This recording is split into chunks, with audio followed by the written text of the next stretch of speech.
at a funeral. Now, this year, 15 people shot at one time is just, tragic. And it shows that we are not moving in the direction that we need to be moving in. Walking up to this press conference, I see blood all over the sidewalk.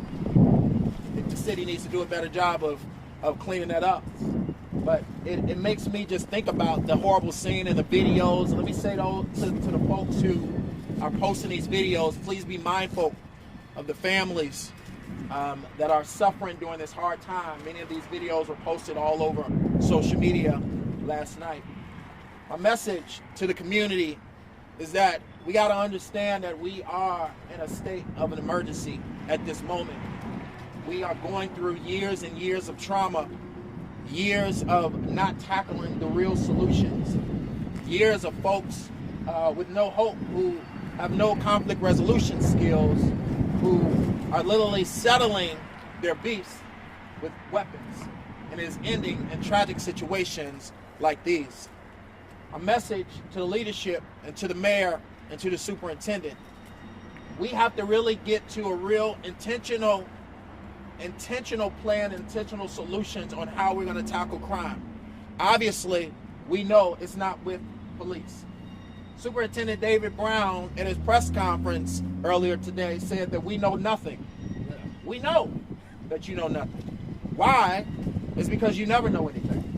The police are only there to respond. Even though there is a police station a couple blocks away, even though police should have been knowing of this party hours before the situation happened, we know that they know nothing because they never have a plan, because their plan is to only respond.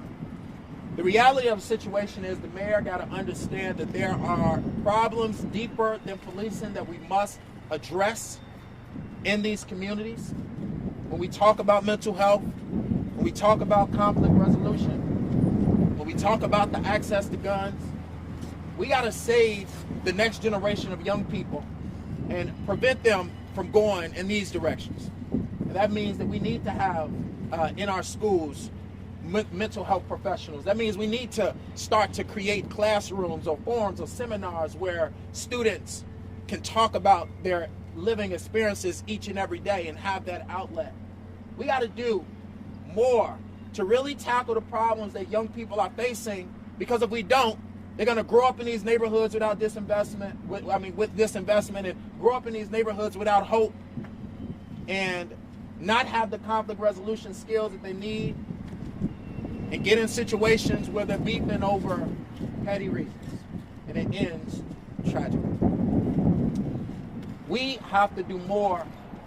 We all have to work together. That goes from the mayor, that goes to the Cook County Board President, that goes to Governor Pritzker, that goes all the way up to President Joe Biden.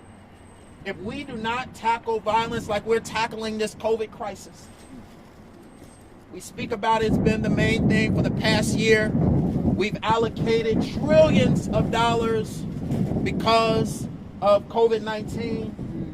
But when have we walked in these neighborhoods without investment? When have we walked to these neighborhoods, walked to these schools, and understood the real investment that's needed so that we can progress these communities? When have we done it? And the real thing is we haven't. That has to change today. I've done this for many years. I'm tired of doing these press conferences. I'm tired of reacting to the fact that these situations continue to happen. It's going to take for the community to really rise up and demand change. Pick up your phones, write your letters, step out, talk to your community. We got to do this together. It's going to take all hands on deck effort. And I'm willing to do everything that I can, but I cannot do this alone. I'm working with our young people each and every day. I'm working with those in these neighborhoods who need jobs. We're helping them find jobs. We're helping folks open businesses. We're doing all that we can. But our leaders in power are focused on downtown. They're not focused on those neighborhoods that really need the most support.